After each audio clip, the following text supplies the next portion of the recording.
اللہ والصلاۃ والسلام علی رسولہ الکریم اما بعد۔ پارہ نمبر 15 سورۃ بنی اسرائیل۔ اللہ تعالیٰ نے بنی اسرائیل کے شروع میں حضرت محمد رسول اللہ صلی اللہ علیہ وسلم کی سیر کا تذکرہ کیا ہے۔ تو اسراء زمینی سیر کو کہتے ہیں جو نبی صلی اللہ علیہ وآلہ وسلم نے بیت اللہ سے بیت المقدس تک، مکہ سے فلسطین تک کی، اور معراج فلسطین سے لے کے آسمانوں کی سیر جو نبی علیہ السلام نے کی اس کو کہتے ہیں۔ تو اللہ کے نبی صلی اللہ علیہ وسلم کے پاس عشاء کے بعد حضرت جبرائیل علیہ السلام سواری لے کے آئے جو سفید کلر کی اور کھچر جتنی تھی۔ تو اللہ کے نبی صلی اللہ علیہ وسلم اس پہ بیٹھے تو وہ بدکنے لگی، شوخی سے بدکنے لگی۔ تو حضرت جبرائیل علیہ السلام نے کہا کہ آپ کے اوپر حضرت محمد رسول اللہ صلی اللہ علیہ وسلم تشریف فرما ہے۔ تو پھر وہ آرام سے چلنے لگی، اور اس کی تیز رفتاری سپیڈ اتنی تھی جتنی نظر جاتی وہاں اس کے قدم ہوتے تھے۔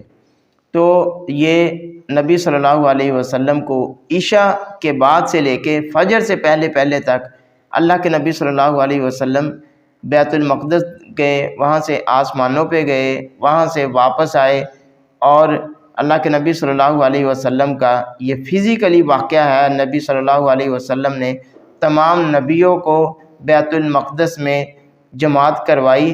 یہ قرآن اور حدیث سے ثابت ہے، یہ صحیح واقعات ہیں۔ مکہ کے مشرکین نے یہ اللہ کے نبی صلی اللہ علیہ وسلم کے معجزے کا انکار کیا، اس کو نہیں مانا۔ تو حضرت ابوبکر صدیق رضی اللہ تعالیٰ عنہ کو جیسے ہی علم ہوا تو انہوں نے کہا اگر یہ واقعہ نبی صلی اللہ علیہ وسلم نے واقعہ ہی آپ کو بتایا ہے، خود انہوں نے کہا ہے، تو پھر یہ بات سچی ہے، حقیقت ہے، تو یہ صحیح واقعہ ہے۔ ان احسنتم احسنتم لانفسکم، تو جو بھی شخص، جو بھی انسان اچھے اعمال کرتا ہے اس کو اچھا بدلہ ملے گا۔ اگر ہم برے اعمال کریں گے تو برا بدلہ ملے گا، اچھے اعمال کرنے چاہیے۔ ان ھذا القرآن یہدی للتی، یہ قرآن، یہ مقدس کتاب جو اچھا دل ہے، صاف ستھرا دل ہے، پاکیزہ دل ہے، اس کو ہدایت دیتا ہے جس کے دل میں اللہ اور اس کے رسول کی محبت ہے، اور جس کے دل میں کجی ہے، ٹیڑھ پن ہے، تو وہ شخص گمراہ ہو جاتا ہے، وہ سیدھے راستے سے بھٹک جاتا ہے۔ اس لیے ہمیں اپنے دل کو صاف ستھرا رکھنا چاہیے، اور قرآن اور حدیث کے لیے اپنے دل کو ہمیشہ کھلا رکھنا چاہیے۔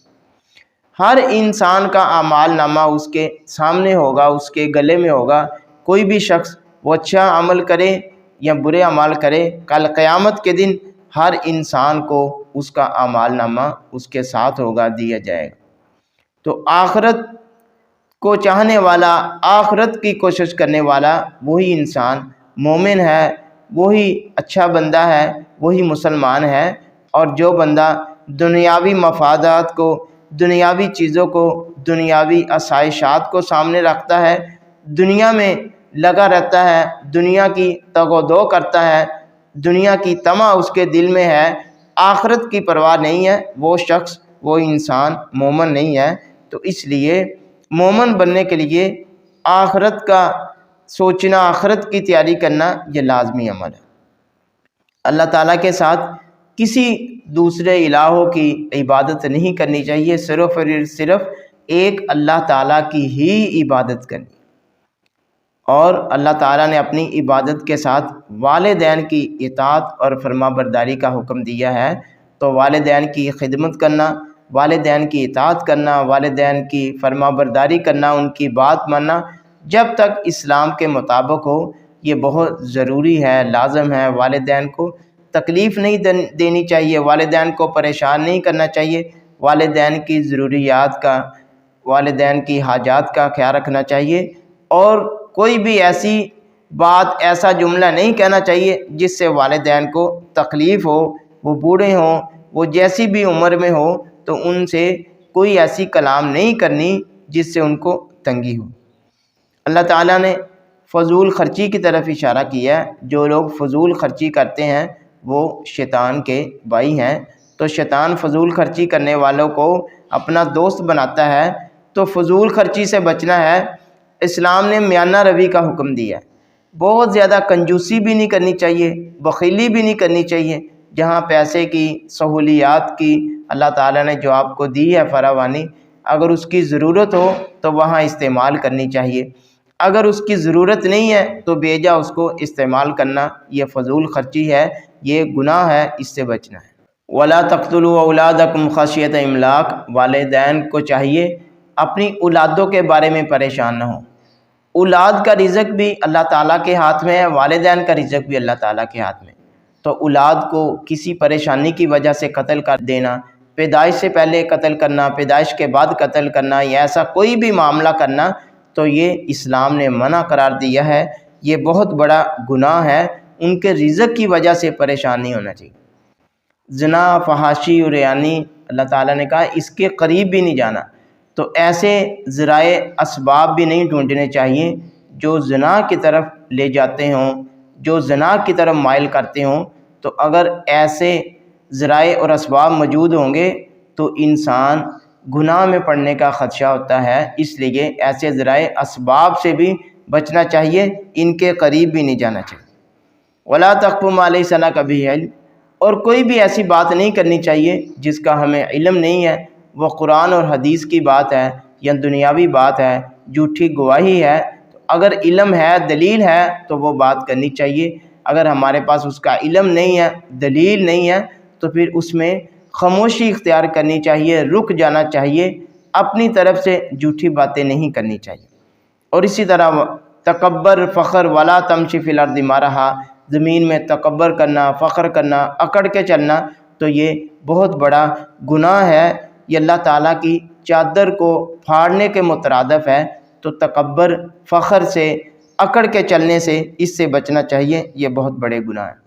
اللہ تعالیٰ نے کافروں کی طرف اشارہ کیا ہے کہ کافر خود چاہتے ہیں ہمیں بیٹے ملیں، ہمیں بچے ملیں، لیکن انہوں نے فرشتوں کو اللہ تعالیٰ کی بیٹیاں بنایا ہوا ہے، یہ کیسی ناانصافی ہے۔ اللہ تعالیٰ اولاد سے پاک ہے، اللہ تعالیٰ نہ کسی کو جننے والے ہیں، نہ اللہ تعالیٰ کسی سے جنے گئے ہیں۔ تو اللہ تعالیٰ کی طرف ایسی باتیں، ایسے جملے منسوب کرنا یہ بہت بڑے گناہ ہیں۔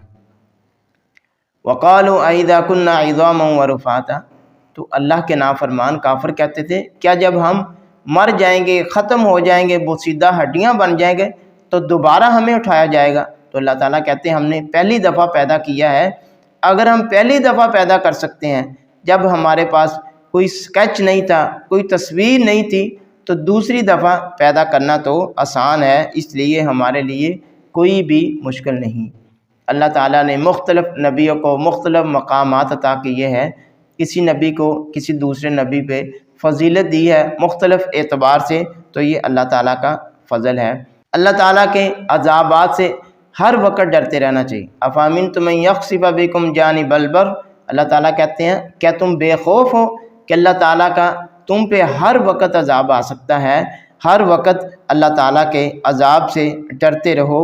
یہ اللہ تعالیٰ کے عذابات خشکی میں بھی آ سکتے ہیں، بری میں آ سکتے ہیں، زلزلہ آ سکتا ہے، ہوائیں، یہ بادل، یہ کڑکتی بجلی، تو ان باتوں سے ڈرتے رہنا چاہیے، اللہ سے خوف میں رہنا چاہیے۔ قیامت کے دن ہر انسان اپنے امام کے ساتھ بلایا جائے گا، تو ہمیں اپنی نسبت اچھے امام سے کرنی چاہیے، اور سب سے اچھے امام، سب سے بڑے امام حضرت محمد رسول اللہ صلی اللہ علیہ وسلم ہیں، تو ہمیں اپنی نسبت انہی کی طرف رکھنی چاہیے۔ جب ہمیں قیامت کے دن بلایا جائے تو امت محمدیہ کے نام سے حضرت محمد رسول اللہ صلی اللہ علیہ وسلم کے ساتھ پکارا جائے۔ اللہ تعالیٰ نے نماز کا حکم دیا ہے، تو قرآن مجید میں بار بار نماز کا حکم آیا، لیکن اس کی تفصیل، اس کا طریقہ یہ احادیث میں موجود ہے۔ تو جس طرح قرآن پہ عمل کرنا فرض ہے، ضروری ہے، اسی طرح احادیث پہ عمل کرنا بھی ضروری ہے۔ بہت سارے منکرین ہیں جو کہتے ہیں حدیث پہ عمل کرنا سنت ہے، تو یہ ایسی بات نہیں ہے۔ حدیث پہ بھی عمل کرنا فرض ہے اور قرآن پہ بھی عمل کرنا فرض ہے، اگر اللہ کے نبی صلی اللہ علیہ وسلم نے گنجائش نہیں دی۔ اگر گنجائش دی ہے، چاہے وہ قرآن کا حکم ہے، چاہے حدیث کا عمل ہے، تو پھر وہ سنت ہے۔ بہت سارے ایسے مسائل ہیں جن کا اللہ تعالیٰ نے ہمیں علم نہیں دیا، واقعات ہیں، ایسے مسائل ہیں جیسے روح کا معاملہ ہے، تو اللہ تعالیٰ کہتے ہیں جن معاملات کا آپ کو علم نہیں ہے، جن واقعات کا، تو ان کے بارے میں زیادہ سوالات نہیں کرنے چاہیے۔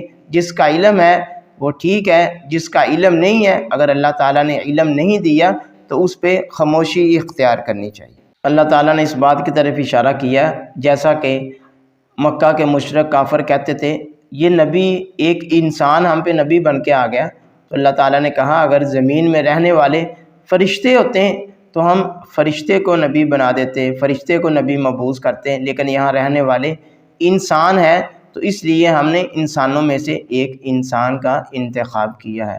موسیٰ علیہ السلام کے معجزات کا تذکرہ ہے، جس طرح تمام نبیوں کو کوئی نہ کوئی معجزے دیے گئے، اسی طرح موسیٰ علیہ السلام کو بھی اللہ تعالیٰ نے معجزے عطا کیے تھے۔ نیک لوگوں کا تذکرہ ہے، کس طرح نیک لوگ اللہ تعالیٰ کی عبادت کرتے ہیں خشوع کے ساتھ، عاجزی کے ساتھ، انکساری کے ساتھ، تو عبادت میں ان باتوں کو مد نظر رکھنا چاہیے۔ سورۃ کہف میں اللہ تعالیٰ نے اپنی حمد تعریف بیان کی ہے، اپنی وحدانیت کا تذکرہ کیا ہے۔ آگے سورۃ الکہف کا معنی ہے غار، تو غار والوں کا تذکرہ ہے۔ چند لوگ تھے جن کی تعداد اللہ تعالیٰ نے نہیں بیان کی، اور ان کے ساتھ ایک کتا تھا، تو کتا غار کے باہر بیٹھا رہتا تھا، تو کوئی بھی ادھر آتا جاتا تو اللہ تعالیٰ ان کے دل میں رعب، خوف، دبدبہ طاری کر دیتے، تو وہ غار میں سوئے رہے۔ دن ہوتی، رات ہوتی، تو سورج آگے پیچھے سے، دائیں سے، بائیں سے نکل جاتا، یہ قرآن مجید میں ذکر ہے۔ تو اللہ تعالیٰ نے ان کا ذکر کیا ہے، 309 سال وہ غار میں موجود رہے، سوئے رہے، اور اسی طرح اس سے بہت سارے واقعات ہیں کہ اللہ تعالیٰ جس طرح ان کو اتنی دیر سلانے کے بعد اللہ تعالیٰ نے اٹھا دیا، قیامت برحق ہے، تو وہاں کے مشرکین نے ان پہ دربار، عمارت بنانی چاہیے، تو یہ دربار بنانا، عمارت بنانا یہ مشرکین کا کام ہے، نیک لوگوں کا کام نہیں ہے۔ جہنمیوں کا تذکرہ آگے اللہ تعالیٰ نے کیا ہے، نیک لوگوں کا تذکرہ کیا ہے، جنتیوں کا تذکرہ کیا ہے۔ تو برے لوگ جہنم میں اور اچھے لوگ جنت میں۔ 2 آدمیوں کا واقعہ ہے، جو 2 آدمی تھے، دونوں کے پاس زمین تھی، لیکن ایک انسان اللہ کا نافرمان تھا، ایک تابع دار تھا۔ جو نافرمان تھا وہ کہتا میرے پاس مال ہے، دولت ہے یہاں، تو میرے پاس ہی مال رہے گا، میرے پاس جائیداد، آسائشات، دنیا کی سہولیات، اس لیے میں تیرے سے بہتر ہوں۔ لیکن اللہ تعالیٰ کہتے ہیں جب اللہ تعالیٰ چاہے اس پہ عذاب آ جائے تو ہر وقت اللہ تعالیٰ کی عبادت کرتے رہنا چاہیے، اللہ تعالیٰ کو یاد کرتے رہنا چاہیے۔ دنیا کی مثال اللہ تعالیٰ نے دی ہے، دنیا کے مثال یہ دنیا کچھ بھی نہیں ہے، یہ فتنہ فساد ہے۔ اسی طرح مال اور اولاد یہ بھی دنیا کی زینت ہے، اس کو دنیا کی حد تک رکھنا چاہیے، آخرت پہ ترجیح نہیں دینی چاہیے۔ قرآن پاک میں ہر قسم کے واقعات اللہ تعالیٰ نے تفصیل سے بیان کیے ہیں، تو قرآن مجید یہ بہت بڑے فلاسفر، اسپیکر، موٹیویشنل، یہ بڑی بڑی باتیں کرتے ہیں لوگوں کی نصیحت کے لیے۔ تو اگر آپ نصیحت حاصل کرنا چاہتے ہو، اپنے اندر تبدیلی پیدا کرنا چاہتے ہو، دنیاوی اعتبار سے، دینی اعتبار سے، تو یہ قرآن مجید بہت اچھا ذریعہ ہے، بہترین ذریعہ ہے۔ اس میں اللہ تعالیٰ نے مختلف قسم کے تفصیل سے واقعات نقل کیے ہیں نصیحت کے لیے۔ آگے اللہ تعالیٰ نے موسیٰ اور خضر علیہ السلام کا واقعہ نقل کیا ہے، یہ 16ویں پارے میں بیان ہوگا انشاءاللہ۔